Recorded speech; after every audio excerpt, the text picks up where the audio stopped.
tayo. Maglakad lang ako papunta sa work. Kasi hindi nga ako naglo-load ng aking transpo card. Dahil hindi naman tayo maghapon na magtatrabaho. Hindi maghapon, hindi whole month. Nakabakasyon kasi ako, guys.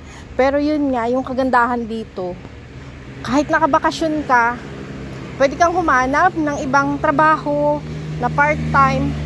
At least meron kang additional income. Diba? Pambili kang pagkain mo. Pero yung bakasyon, yung vacation ko is with pay yun.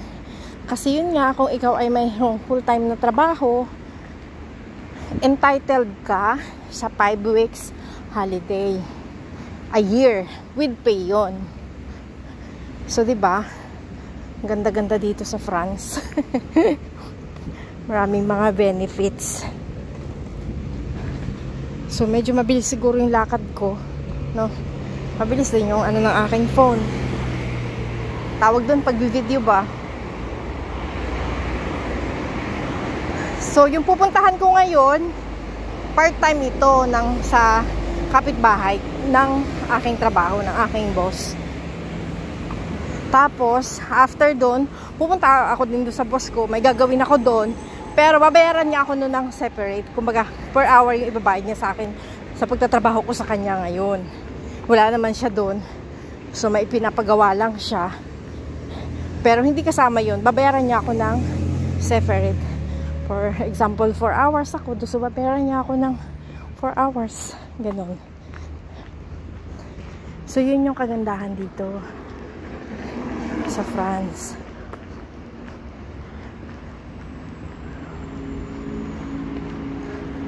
May mga bulaklak pero yung summer pa naman dito. Ewan ko ba kung bakit malamig-lamig na yung weather. May mga tao naka-jacket na nga sila Pwede na jacket kasi maglakad ako Ayan. Dito yung bahay namin dati Diba? Nakita nyo na yung dati sa mga vlog ko. Yung unang bahay namin. Yung unang pagtatrabaho ko dito.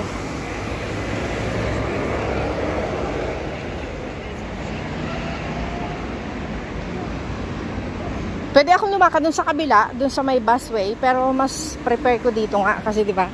Yan, lagi ko sinasabi sa mga vlog ko, favorite place to walk ko ito. Dito.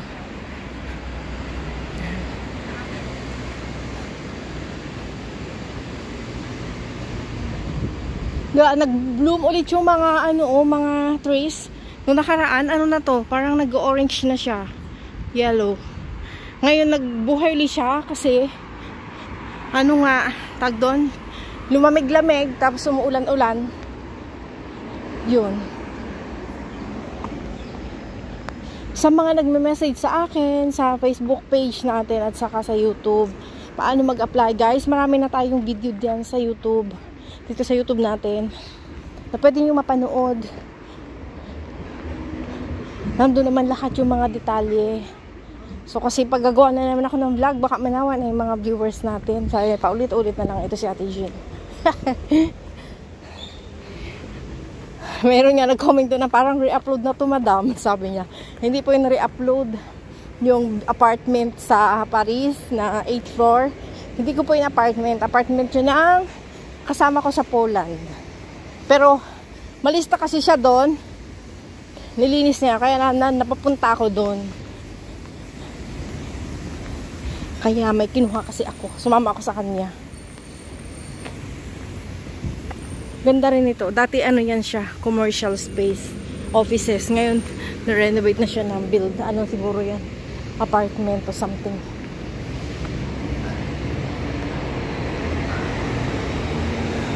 Masarap maglakad-lakad. Kaya lang sa akin, masakit sa paa. Masakit yung paa ko. Dahil hindi siguro komportable yung aking Hi bird. Hindi komportable yung sapatos ko, manipis. Mga ibon.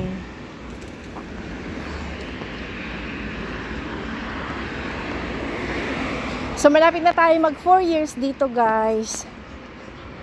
August. Yeah. August 25 nang ako ay dumating dito sa France. 2021.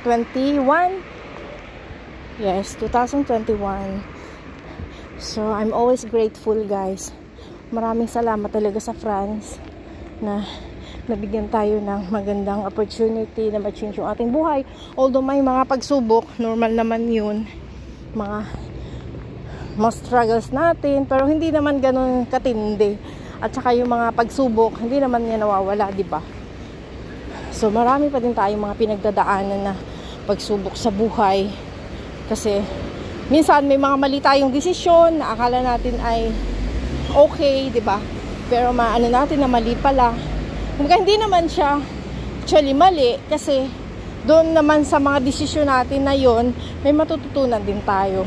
Although ito yung magbibigay sa atin ng parang problema. Pero at the end, maiisip natin na kaya pala it happens kasi mayroong mas magandang nakalaan para sa atin. So, ganun.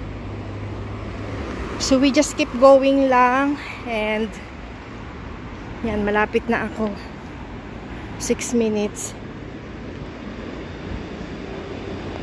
So, gusto ko talaga dito. Kasi malamig-lamig lumakad ngayon. Tapos, yung kapag winter dito, as in, nakaka-relax. Kasi nga, mga puno, mga sasakyan. Yan. Tapos, yung pag summer naman, yung ganito, hindi mainit. Dahil mayroong mga mayroong mga puno. So, lagi ko lang din I'm thankful talaga na yung trabaho ko ay pwede kong lakarin. Makakasave ako ng 89 euro a month. Kasi 89 euro yung card sa transpo. Kasi ito, yan, mamimiss ko yan lagi. Yan. Diyan kami umuupo. Nung mga bata pa si Rap-Rap ni Matmat. Yan. So, we keep going lang.